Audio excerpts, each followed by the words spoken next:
你有没有发现，很多女性过了35岁以后，最先变化的不是外表，而是一种感觉，身体不再配合你了。明明吃的没有以前多，腰却更容易变粗。明明没有熬夜到很夸张，早上醒来还是觉得没充满电。下午3点脑子开始发顿，晚上又莫名焦虑。以前出现这种状况，少吃一点，忍一忍，状态还能拉回来。现在不行了。然后很多人最后会把原因指向自己，是不是我不够自律？是不是我吃太多了？是不是年纪到了，就只能接受？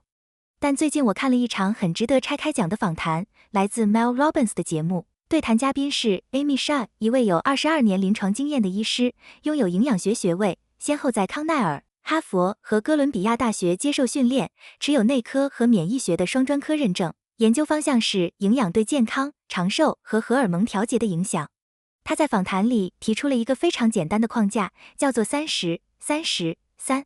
而我看完整场访谈之后，最大的感受是，很多女性面对的困境，不一定是做的不够，而是一直在用不适合自己的方式硬撑。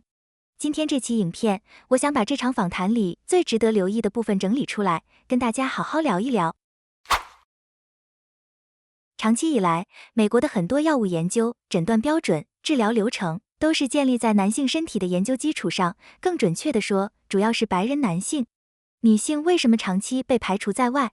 理由居然是女性有激素周期，可能怀孕，生理变化太复杂，纳入研究会干扰数据。当时的结论是，不让女性参与研究，是在帮他们的忙。这个状况一直持续到1991年，美国国家卫生研究院迎来了第一位女性主任。她上任以后才发现，那些大型研究里几乎没有女性样本。2年后，美国通过了法案，强制要求研究必须纳入女性。也就是说，在那之前，整个医学体系用男性的身体去推导所有人的标准，已经持续了几十年。这件事最直接的后果之一是心脏病的误诊。男性心脏病发作的典型症状是什么？胸口剧痛，痛感延伸到左臂，这是教科书上的标准描述。但这个描述是从男性身上归纳出来的。女性心脏病发作的时候，症状往往不一样，更常表现为焦虑、恶心，一种说不上来的不对劲。结果呢？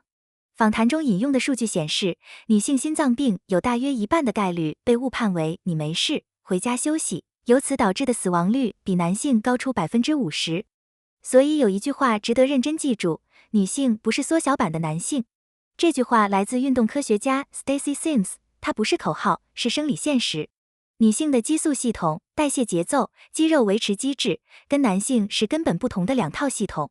但过去很长一段时间，主流健康建议的做法就是拿男性的研究结论缩一缩，再套到女性身上。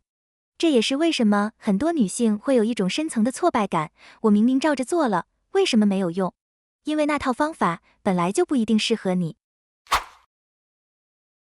正是在这个背景下， Amy Shah 医生提出了30-30-3。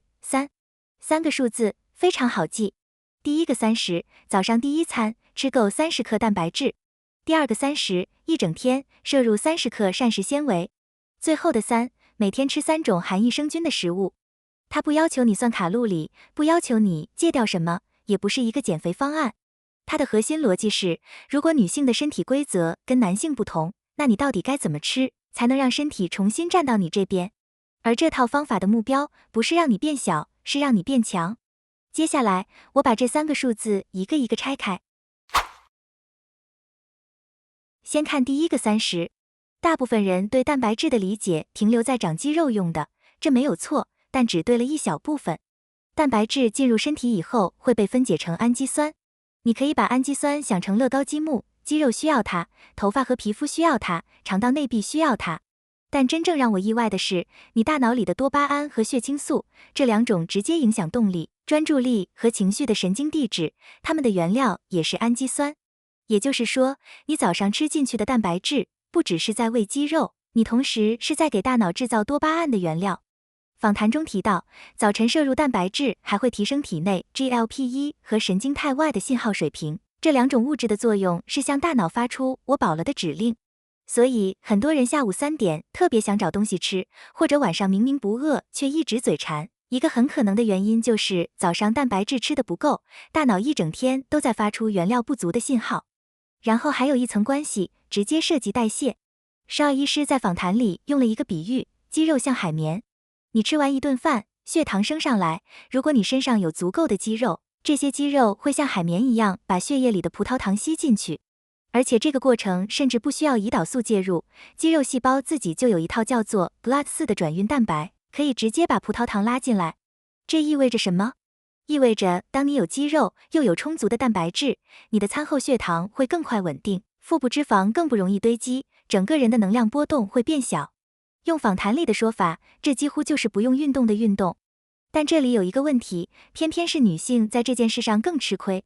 一般人随着年龄增长，肌肉自然流失的速度大概是每10年1%到3%，这个速度不算快，你可能感觉不太到。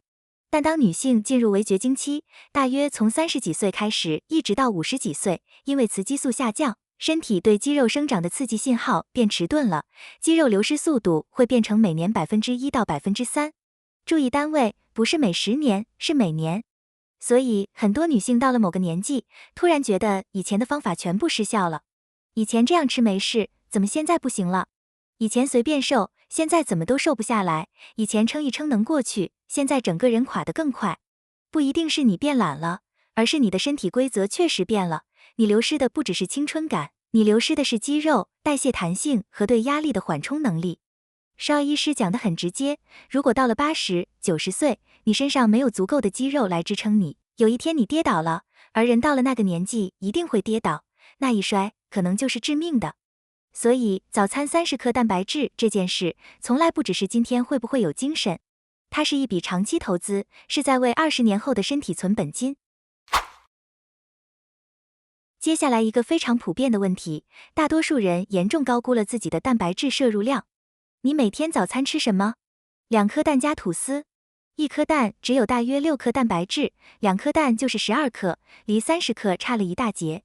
你以为燕麦加花生酱是高蛋白早餐？花生酱要吃到30克蛋白质需要大约8汤匙，那一顿早餐的热量会直接冲到800大卡，它是一份听起来很健康的高热量早餐。坚果也是同样的道理，它是很好的健康脂肪来源，但你需要吃掉大约800大卡的坚果才能凑到30克蛋白质。还有胶原蛋白，很多人把它当蛋白质补充品在吃，但胶原蛋白是不完全蛋白，它缺少一种叫亮氨酸的氨基酸，而亮氨酸恰恰是刺激肌肉合成的关键。所以胶原蛋白对皮肤也许有它的角色，但不能替代真正的完全蛋白。那什么才是真正高效的蛋白质来源？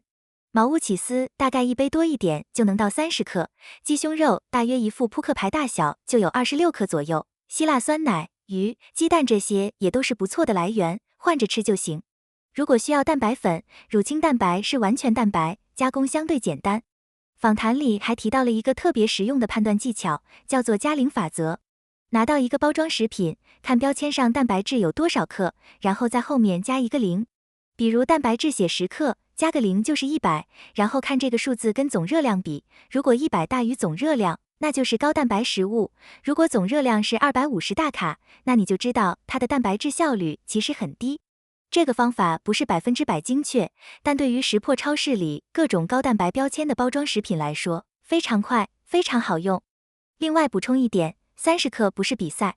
邵医师在访谈中明确说过，蛋白质可以吃太多，也可以为了凑数去吃很差的来源。每餐大约30克就够了，重点是吃到、吃对，不是越多越厉害。讲到早餐蛋白质，一定会碰到一个问题，那间歇性断食呢？过去几年，早上不吃反而更健康这个说法很流行，但至少在这场访谈引用的研究方向里，邵医师的观点是相反的。他坦言自己过去也是断食的爱好者，但后来大量研究反复指向同一个结论，无论是刻意还是无意间跳餐的人，整体的健康结果都比较差。Mel 在旁边做了一个很有画面的类比，他说他绝对不会让孩子饿着肚子去上学，因为那样他们一定撑不过一天，但他自己却常常空着肚子就冲进一天的行程。这不代表断食对所有人一定没用，但如果你本来就容易累、焦虑、睡不好、荷尔蒙波动大，那空腹硬扛一天，你以为自己在自律，身体收到的信号可能是资源不够。所以第一个30的核心可以收成一句话，早餐先吃够蛋白质，不是为了减肥成功，而是为了让你的身体停止一整天的慌张。第二个30，每天30克膳食纤维。先讲一个数字，根据访谈引用的数据，超过95%的美国人每天纤维摄入不到30克，大多数人的平均值只有12克左右。大部分人对纤维的印象还停在帮助排便，这没有错，但如果你的理解只到这里，那低估它了。纤维真正重要的身份是，它是你肠道菌群的主食。你的肠道里住着数以兆计的微生物，这些菌群参与了荷尔蒙调节、免疫运作，甚至情绪和认知。但现代饮食让这个生态系统长期营养不良。访谈中的说法是，我们肠道菌群的多样性已经比祖先少了大约一半。纤维在胃和小肠里基本不会被消化，等它抵达结肠的时候，其他食物的营养早就被吸收完了。纤维是唯一一个能完整到达结肠的东西，那些肠道细菌就靠它活着。更关键的是，当纤维和蛋白质同时存在的时候，这些细菌会变得特别活跃，开始代谢产生一种叫做短链脂肪酸的物质。你不用记这个名字，记结果就行。它有抗发炎的功能，而且能通过血液到达大脑，降低神经系统的慢性炎症。也就是说，你的情绪稳定性、专注力、整体状态，跟你喂给肠道细菌的东西是直接相关的。访谈中还引用了一个值得记住的比例，每天多摄入10克纤维，整体的寿命和健康品质可以提升大约10%。这不只是活得更久，还包括更少的慢性发炎、更稳定的荷尔蒙、更好的身体状态。更麻烦的是，很多人以为自己有在吃纤维，实际上远远不够。最典型的例子是沙拉。你知道一杯生菠菜有多少纤维吗？ 0.7 克，不到1克。你需要4到5杯生菠菜才能凑到大概4克。而如果用的是美式餐厅那种冰山生菜，纤维含量更低。所以如果你每天的蔬菜摄入就是午餐一碗沙拉，你离30克可能还差20多克。真正纤维密度高的食物，有些其实很出人意料。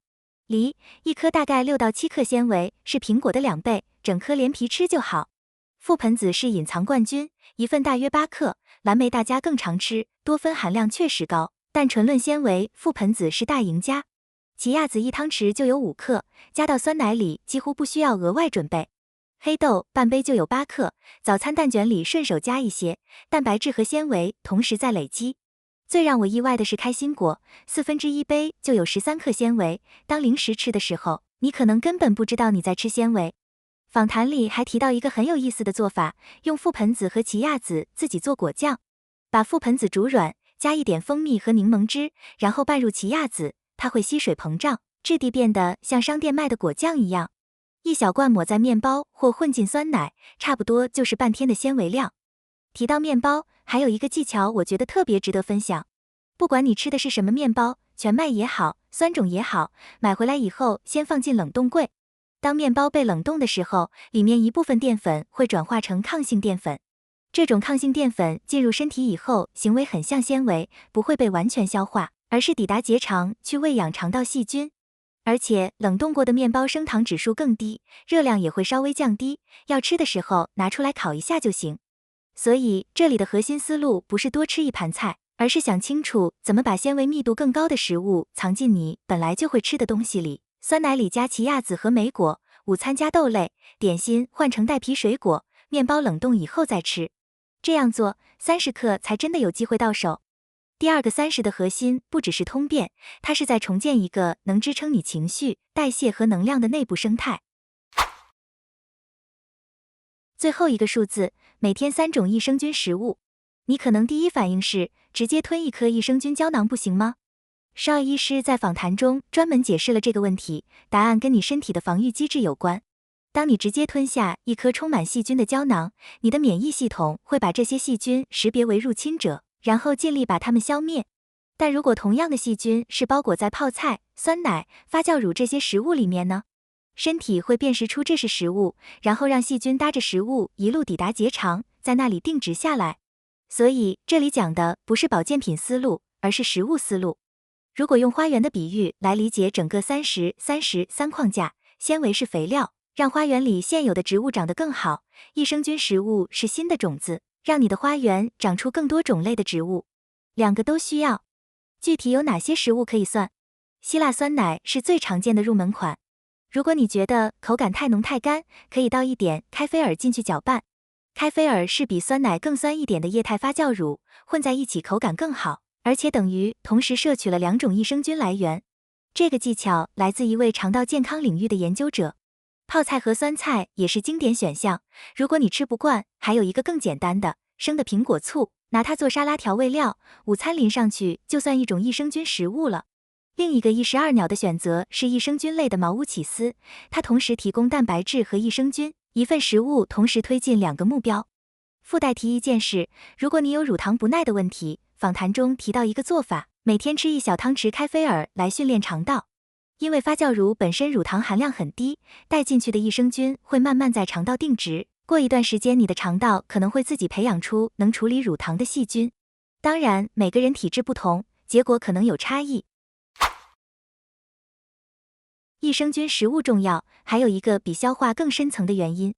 访谈中提到了一个研究前沿，叫做精神益生菌学。这个领域在探索的是，通过改善肠道菌群，能不能直接改善抑郁、焦虑、注意力不集中这些问题。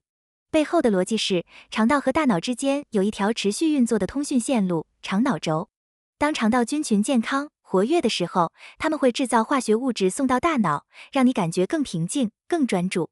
邵医师用了一个很有画面的描述：当你大笑、感到快乐，和你喜欢的人相处，你肠道里的细菌会跳舞，然后释放出对身体和大脑有益的化合物，而且这个改变可以非常快。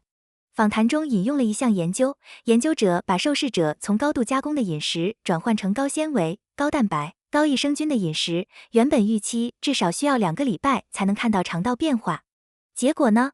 第3天，受试者的肠道生态就已经出现了根本性的不同。反过来也成立，如果你放纵了一个周末，大吃加工食品，熬夜，不好好睡，你的肠道菌群也会在几天内恶化。